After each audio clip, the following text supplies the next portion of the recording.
23절에서 25절까지의 말씀입니다. 출애굽기 2장 23절에서 25절까지의 말씀입니다.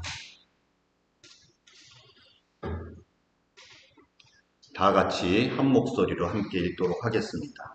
출애굽기 2장 23절에서 25절까지의 말씀 함께 읽겠습니다. 시작. 세월이 많이 흘러서 이집트의 왕이 죽었다. 이스라엘 자손이 고된 일 때문에 탄식하며 부르짖으니 고된 일 때문에 부르짖는 소리가 하나님께 이르렀다. 하나님이 그들의 탄식하는 소리를 들으시고 아브라함과 이삭과 야곱에게 세우신 언약을 기억하시고 이스라엘 자손의 종살이를 보시고 그들의 처지를 생각하셨다. 아멘. 어제 저희가 우리 정태진 박사님 추모 예배를 드렸습니다.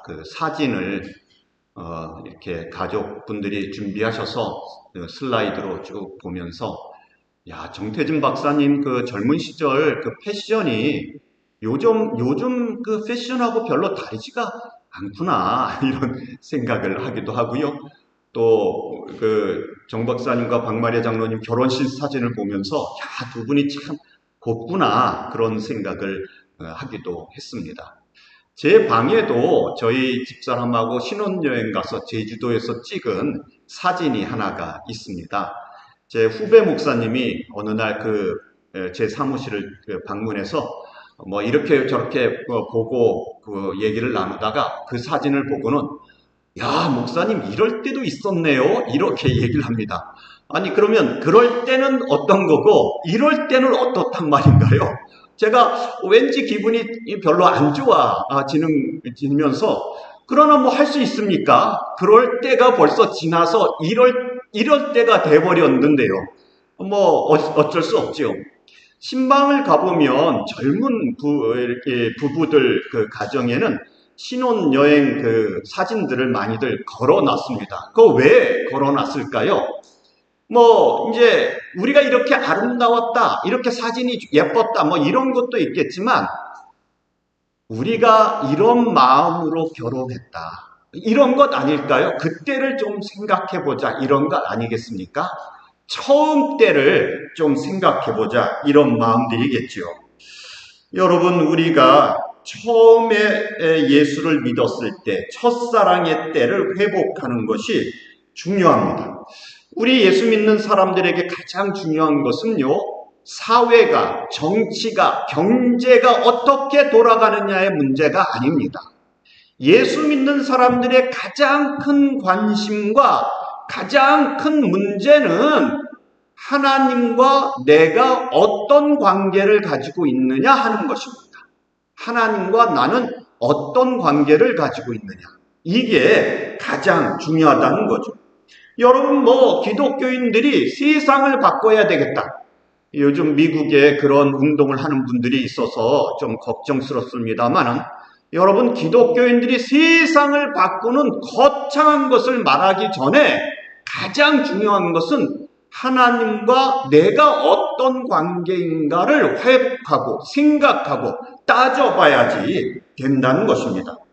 여러분, 이것 없이는 아무것도 안 됩니다. 혹시 모르죠. 이것 없이도 뭔가를 하시는 분들이 있을지도요. 다 헛된 일들입니다. 먼저 하나님과 내가 관계가 올바라지고 나서 그리고 그 위에서 무엇인가 하나님의 역사가 이루어지는 것이지 나머지 것들은요. 그저 모래 위에 세운 집처럼 뭔가 세운 것 같지만 금방 무너지는 그런 헛된 것들이 되어져 버리는 것이죠. 여러분, 우리가 하나님의 관계성 속에서 한 가지 더 생각해 볼 것은요. 하나님이 주입니까? 여러분이 주입니까? 다시 말하면 누가 주인이에요? 많은 분들이 하나님을 주님, 주님, 예수님을 주님, 주님 그러는데 가만히 들어보면 예수님이 주님이 아니라 예수님은 밴딩머신 주인 같고 내가 주인이에요. 내가 필요한 거, 내 욕심, 내 생각. 여러분, 이거 좀 바꾸셔야 됩니다. 하나님이 주인이에요. 하나님의 주인. 요즘 제가 목사님들과 모여서 같이 이렇게 읽는 책이 있는데, 존 스타트 목사님의 성경 연구 입문 이런 책이 있어요. 거기에 성경을 해석해 가는 방법 중에 하나가 이성을 쓰는, 이성을. 그런데 그 이성을 쓰는 방법 중에 이것을 성경을 판단하는데 이성을 쓰는 게 아니라 내 이성과 지식과 상식을 하나님의 말씀을 받아서 어떻게 적용하느냐에 쓰라고 존 스타트 목사님은 경고를 합니다. 우리가 이성을 가졌어요. 하나님의 말씀을 받았어요. 그리고 이 이성을 가지고 하나님의 말씀을 생각하면서 어떻게 생활에 적용하고 어떻게 그 말씀대로 살아갈지를 생각하라고, 이성을 쓰라고요. 그런데 많은 사람들은 반대로 하나님의 입장에 자기가 서가지고 말씀을 판단하고 말씀을 정죄하고 말씀에 대하여 이러쿵저러쿵 따지고 있다는 거죠. 여러분, 이 관계가, 하나님과 나와의 관계가 아주 중요합니다. 여러분들도 잘 아는 이야기지만 한 번 더 말씀을 드리면은요, 아브라함 링컨이 남북 전쟁을 할 때에, 여러분, 남과 북이 전쟁을 할 때에 남과 북쪽에 있는 교회들은 어떻게 기도했을까요? 남쪽에 있는 교회들은 남군이 이기게 해주십시오 그랬겠지요. 북쪽에 있는 교회들은요, 아브라함의 군대, 링컨의 군대, 북쪽의 군대가 이기게 하여 주시옵소서 이랬겠죠. 여튼 기도하며 싸웠어요. 예배 드리며 싸웠어요. 그리고 이게 금방 안 끝나고 몇 년이 갔습니까? 7년을 가잖아요. 7년을. 이게 이제 점점 심각해지는 겁니다. 어느 날 링컨이 이제 기도를 하고 나오는데 그 대통령의 참모들이 이런 말을 합니다. 이런 때에 하나님께서 우리 편에 계시다면 참 좋겠는데요. 그거를 알 수가 없군요. 우리가 이렇게 하는 것을 하는 중에 하나님께서 우리 편이면 좋을 텐데, 이런 이야기죠. 여러분 잘 아는 그 링컨의 대답이 뭡니까? 무슨 말을 그렇게 하나?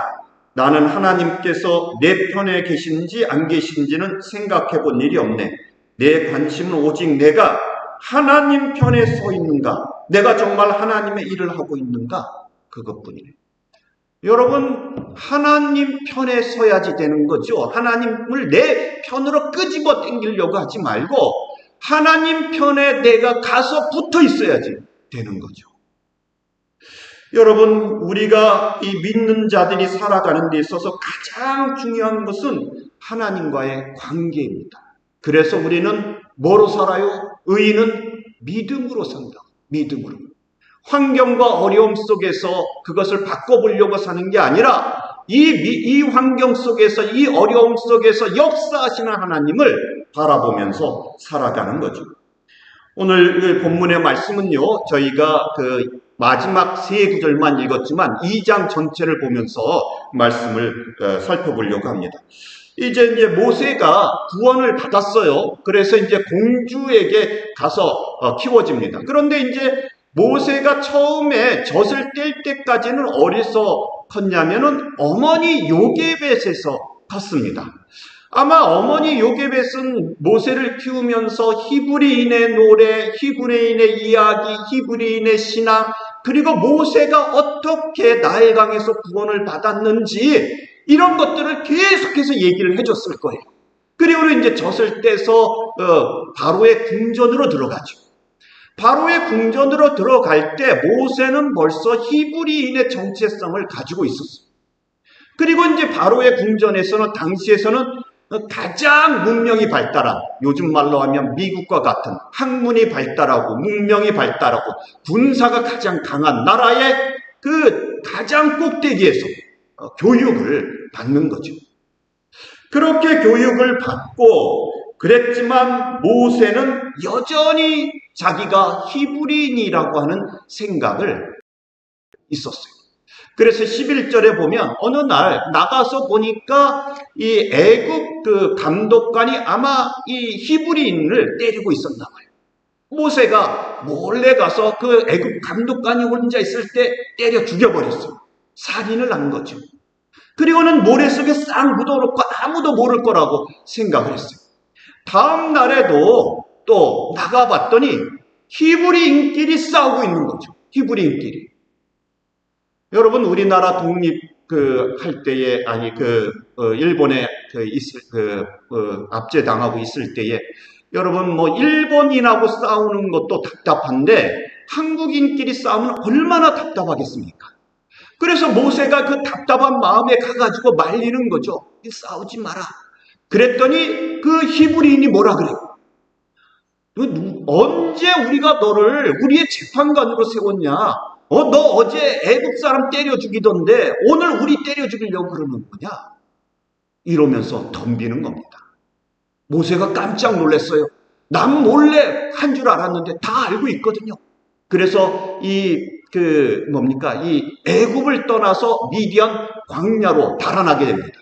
미디안 광야에 도착해 보니까 거기 우물가에 갔더니 남자 목자들이 어느 여자들로만 이루어진 양떼를 목열악을 해야 되나요? 이를 괴롭히는 거예요. 양을 먹여야 되는데 남자 목자들이 가로막고 방해를 하는 거죠. 그래서 이 모세가 또 의로움에 나서가지고 이 여자들을 도와줬어요. 물을 먹였어요. 그리고는 이제 집에 갔더니 그 여자들의 아버지, 미디안 제사장 이드로가 물어보죠. 너희들 오늘은 왜 이렇게 일찍 왔냐? 너희들 남자 목자들이 다 물 먹인 다음에 꽁지로 맨날 물 먹여서 늦게 오더니. 그러니까, 우리를 도와준 멋진 신사가 있었습니다. 그래서 그 중에 딸 중에 하나랑 이제 결혼을 하게 되죠. 십보라라고 하는 딸하고 이제 결혼을 해서 지납니다. 여러분, 이렇게 미디안 광야에 도착했을 때 모세의 나이가 몇 살입니까? 40이죠. 40. 그리고 미디안 광야에서 장인의 양떼를 돌보면서 40년을 보내게 되어지는 것입니다. 여러분, 여기에 모세의 좌절이 있습니다. 좌절이. 모세는요, 이제 하나님의 백성으로 히브리인으로 자기가 자라면서 사람들을 내가 도와주면 모세는 꼭 그럴 필요 없어요. 디즈니 모세 영화나 10개를 보면 모세는 교육을 잘 받았고 그 다음에 왕궁에서 자라는 왕자들하고도 관계가 좋아서 왕이 될 수는 없을지라도 왕자 대접을 받으면서 높은 지위에서 잘 살 수 있는 사람이었어요. 그런데 모세는 자기가 그런 것을 다 내려놓고 고통 속에 있는 자기 동족 히브리인들을 돕기로 마음을 먹었어요. 그래서 이 자기 형제들을 괴롭히는 애굽 사람을 때려 죽인 거죠. 자기 백성들이, 히브리인들이 이 모세의 행동을 두고 잘했다고, 우리를 위해서 나서주는 사람이 없었는데, 우리를 위하여 도움을 주는 사람이 없었는데, 우리를 위하여 그렇게 큰 일을 해줘서 너무 고맙다고 이럴 줄 알았던 거죠. 그런데 어떤 일이 일어났어요? 사람들이 모세에게 대듭니다. 덤벼요. 우리가 언제 너를 우리의 재판관으로 세웠냐? 어제 사람을 죽이더만 오늘 우리도 죽일 거냐? 이러면서 모세를 비판합니다. 모세는 깜짝 놀란 거죠. 생각하고 너무 다른 겁니다. 제가 목회하다가 보면은요, 가끔 어떤 분들이 와서 얘기하는 걸 들어보면, 내가 이렇게 회사에서 예수 믿는 사람으로서 착한 일을 많이 하고 많은 사람을 도와줬는데, 그런데 나의 도움을 가장 많이 받은 누가 와서 내 부하 직원 중에 하나가 와서 나를 음모하고 나를 괴롭히고 그런 배신을 겪는다고. 여러분, 착한 일을 많이 하면 사람들이 여러분들에게 박수를 쳐주던가요? 여러분, 물론 그런 분들도 있어요. 그런 분들은 아주 귀중한 분이니까 가까이 지내셔야 됩니다. 그러나 여러분들이 생각하기에 착한 일을 한다고 해서 꼭 세상 사람들이 여러분들에게 박수 치는 거 아닙니다. 여러분들이 은혜를 베풀었다고 해서 상대방이 꼭 여러분들에게 보답하는 거 아닙니다. 세상은 그렇지 않아요. 선한 일을 하는 가운데서도 욕을 먹고 은혜를 베풀면서도 그 손가락질을 당하는 일이 비일비재하죠. 우리가 왜 선한 일을 합니까? 왜 하나님의 말씀대로 해요? 보답을 받으려고 하는 게 아니라, 뭔가 이 응답을 받으려고 하는 게 아니라 하나님의 말씀이 그렇게 되어져 있으니까 하는 것뿐이지요. 하나님의 뜻을 따라서 그저 실천해 가는 것뿐이지요. 여러분, 그렇게 생각하면, 뭔가 보답을 받을 거라고 생각하면 낙담합니다. 절망해요. 더 이상 못하게 됩니다. 또 한 가지 모세의 좌절은요, 하나님에 대한 것입니다. 하나님 왜 침묵하시나요? 내가 이렇게 열심을 내서, 하나님 내가 이제 이렇게 열심히 행동을 해서 뭔가 이 히브리인들의 독립을 위하여, 자유를 위하여 일하는데 왜 하나님은 가만히 계시나요? 여러분, 이 모세가 지금 나이가 40입니다. 모세가 어려서부터 이스라엘 백성들의 고난에 대한 이야기를 들었어요. 그리고 모세가 생각하기를 하나님께서 무엇인가 하실 거라고 믿었어요. 모세의 어머니, 우리가 지난주에 봤지요. 모세의 어머니와 미리암이 한 것처럼 하나님께 기도하고 기대하고 기다리고 있으면 뭔가 일어날 것이라고 모세도 그렇게 생각을 했어요. 어려서부터 어머니 요게벳의 교육대로 하나님께 기도했어요. 하나님, 히브리 민족을 구원하여 주옵소서. 하나님, 이 고통을 없애주시옵소서. 그리고 기대를 했어요. 그리고 기다렸어요. 그런데 기다리는 세월이 10년, 20년 흘러가서 이제 40이 돼가요, 나이가. 하나님, 제가 뭘 할 수 있는 나이가 점점 없어져 갑니다. 하나님, 40이면 이제 정말 일해야 될 때고, 하나님께서 들어 쓰시려면 지금 하셔야지 되는데 하나님 왜 침묵하고 계십니까? 모세가 그런 답답한 마음에 나간 거죠. 그리고 뭔가를 한 겁니다. 그게 뭐예요? 애굽 사람을 죽이면서 독립운동을 스스로 한번 해본 거죠. 그런데 하나님께서는 여전히 아무 말씀 안 하세요. 침묵하고 계신다는 거죠. 여러분, 나중에 하나님께서 모세를 부르실 때 모세가 뭐라고 그럽니까? 하나님, 저는 능력이 없어요. 말을 못해요.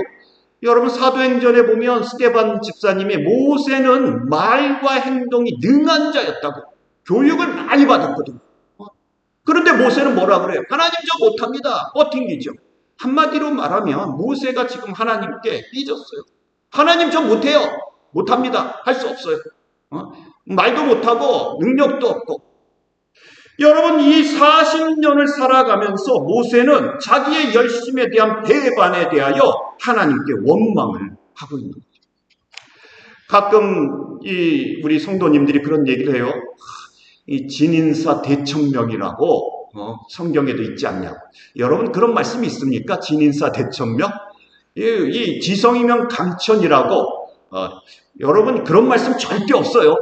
사람이 뭔가를 하면 하늘도 감동해서 그 일이 이루어질 거라고 하는 것이 진인사 대천명, 그런 거죠. 사람이 지성명 감천이라고요. 여러분, 그러나 성경에서 말하는 것은요, 사람이 지성을 들여도, 사람이 열심을 다해도, 진인사를 해도 안 되는 것들이 있다는 거죠. 여러분, 여기에 보십시오. 모세는 진인사를 다 했어요. 지성을 들였어요. 행동을 했어요. 뭔가 결과를 낼 수 있는 일들을 벌였어요. 그러나 하나님은 여전히 침묵하고 아무 말씀이 없으신다는 거죠. 여러분, 우리가 가끔 그런 말을 합니다. 하나님께서는 사람을 통해서 일하신다고요. 그런데 이 말을 가만히 생각해 보면 좀 교만한 말이에요. 교만한 말. 하나님은 사람이 없으면 일을 못하신다, 이렇게도 들려요. 그러면 하나님께서 천지 창조를 어떻게 하셨을까? 이런 질문이 생각나지 않아요? 하나님께서는 천지 창조하실 때에 사람에게 물어보지 않으셨어요. 하나님께서는 사람이 없을 때는 노새, 나귀를 통해서 말을 하게 하셨어요. 하나님께서는 사람이 없으면 그러면 돌멩이들로 말을 하게 하시겠다고까지도 말씀을 하셨어요. 여러분, 하나님께서 사람을 드실 때 목적이 딱 한 가지가 있어요. 그게 뭐냐면 이 인간이 얼마나 연약한지, 하나님의 일에 있어서 얼마나 도움이 안 되는지를 나타낼 때만 인간을 쓰십니다. 하나님께서 홀로 일하시고 홀로 영광을 나타내시고 하나님의 능력을 보여주시는 데 있어서 인간이 얼마나 쓸모없고 방해꾼이 되는지를 보여주시는데 사람들을 쓰시게 되어진다는 거죠. 여러분, 우리가 뭔가를 했다고 해도 그것은 하나님께서 그 사람을 써서 하나님의 일을 이루어 가시는 가운데 그 사람을 한몫 띄워준 거죠. 그걸 가지고 우리는 자랑할 것이 없어요. 그걸 가지고 우리는 영광을 드러낼 것도 없어요. 여러분, 그저 조용히 있을 뿐이죠. 우리들이 예수 믿어가면서 이게 가장 안 됩니다. 가장 안 돼요. 내가 뭘 했는데 하는 거. 여러분, 내가 열심히 했는데 사람들이 알아주지 않는다고요.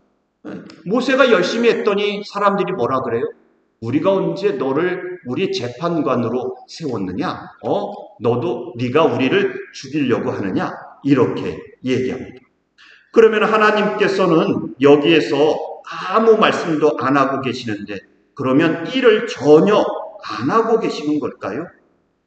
여러분, 하나님께서는 지금 뭘 하고 계시는 것일까요? 하나님께서는 지금 사람의 열심과 사람의 가능성을 포기시키는 일을 하고 계십니다. 사람의 열심과 사람의 교만함과 사람의 가능성을 포기시키는 일을 하십니다. 그리고 나서 사람을 쓰는 거죠. 이런 이야기가 있습니다. 어떤 사람이 실수로 강물에 빠져서 살려달라고 막 그럽니다. 구조대원이 왔어요. 그런데 구조대원이 이렇게 보면서 뛰어들어가지를 않아요. 뛰어들어가지를 않고는 한참 보고 있다가 그 물속에 빠진 사람이 이제 버둥거리다가 거의 지쳐갈 때쯤 해서 들어가서 구해냅니다. 주변 사람들은 마음이 답답하지요. 조급해지고 빨리 들어가서 꺼집어내야 되는데 나온 다음에 그 구조대원에게 왜 그때 들어갔는지를 물어봅니다. 빨리빨리 안 들어가고 왜 그랬느냐? 그러니까 허우적거리고 살려달라고 발악할 때에 물에 들어가면 저 사람이 나를 꽉 붙잡아서 저도 죽고 나도 죽어요. 저 사람의 기운이 좀 빠져야지만 내가 들어가서 구원할 수가 있습니다. 이렇게 얘기를 하는 거죠. 여러분, 물속에 빠진 사람이 항복할 때에 구원할 수 있어요. 여러분, 우리의 구원도 내가 뭔가 할 수 있다고 생각할 때 이루어지는 게 아닙니다. 내가 할 수 있는 것이 없다고 하나님 앞에 두 손 들고 나올 때 그때 구원이 이루어지잖아요. 여러분, 스스로 버둥버둥 대고 있을 때 스스로 의롭다고 하고 자기 노력과 자기 의지로 뭔가를 이루어 보려고 바둥거리고 있으면 하나님의 역사가 이루어지지 않는다는 거죠. 자기의 노력을, 자기의 생각을 모든 것을 다 포기하고 내려놨을 때에 은혜의 길이 보이고 하나님의 역사의 길이 보이기 시작해요.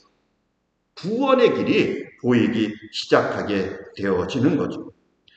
제가 뇌성마비 형제의 시를 하나 소개하려고 합니다. 함께 한번 보시죠. 이 시가 참 기가 막힙니다. 하나님, 우리가 걷지 못하는 자유로 주님을 찬송하게 하소서. 우리를 쓰시려는 하나님의 열심이 장애로 임하였으니 우리가 그 손에 들려진 도구임을 기뻐하게 하소서. 하나님, 우리가 듣지 못하는 자유로 주님을 찬송하게 하소서.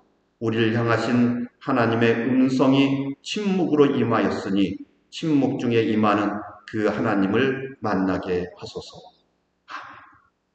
여러분, 장애인이 자기에게 왜 장애가 왔는지를 그 아픔 가운데 생각하고 기도하고 기도하는 가운데 하나님께서 장애로 임하신다. 장애로.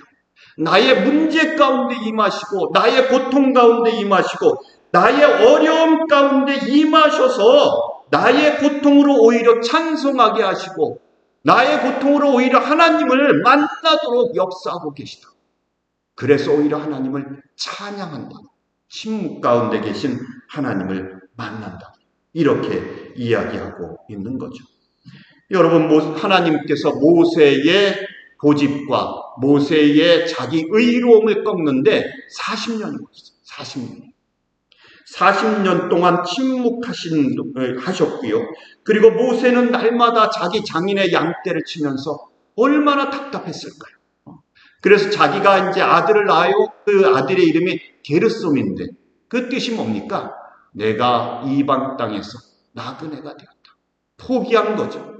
내가 고향으로 돌아갈 수도 우리 민족을 위해서 할 수 있는 것도 이제 아무것도 없다. 나는 이제 할 수 있는 게 없다. 이렇게 해서 나이가 들은 것이 80이 되어져 가는 것이죠. 이 텅 빈 광야에서 모세는 자기 비움의 훈련을 하고 있습니다.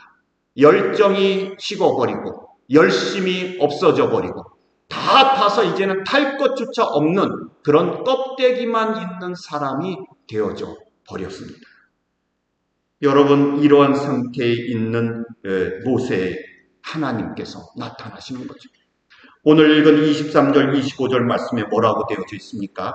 여기에 이 3절 짧은 말씀인데 여기에 보면 뭐라고 나오냐면 하나님께서 들으시고 하나님께서 기억하시고 하나님께서 생각하셨다. 이렇게 얘기해요. 모세는 하나님이 침묵하신 줄 알았는데 하나님께서는 들으시고 생각하시고 그리고 기억하고 계시죠. 이 히브리어 원어 성경에는 여기에 한 단어가 더 들어가 있어요. 하나님께서 아셨다. 그런데 이 알았다는 단어는 그냥 들어서 알았다는 단계가 아니고 몸소 체험으로 알았다는 뜻이에요. 몸소 체험으로. 하나님께서 이스라엘 백성들의 고통, 모세의 고통을 몸소 체험으로 아시게 되었다는 거죠. 그리고 이제 준비가 되어서 구원의 역사가 이루어지게 되어지는 거죠.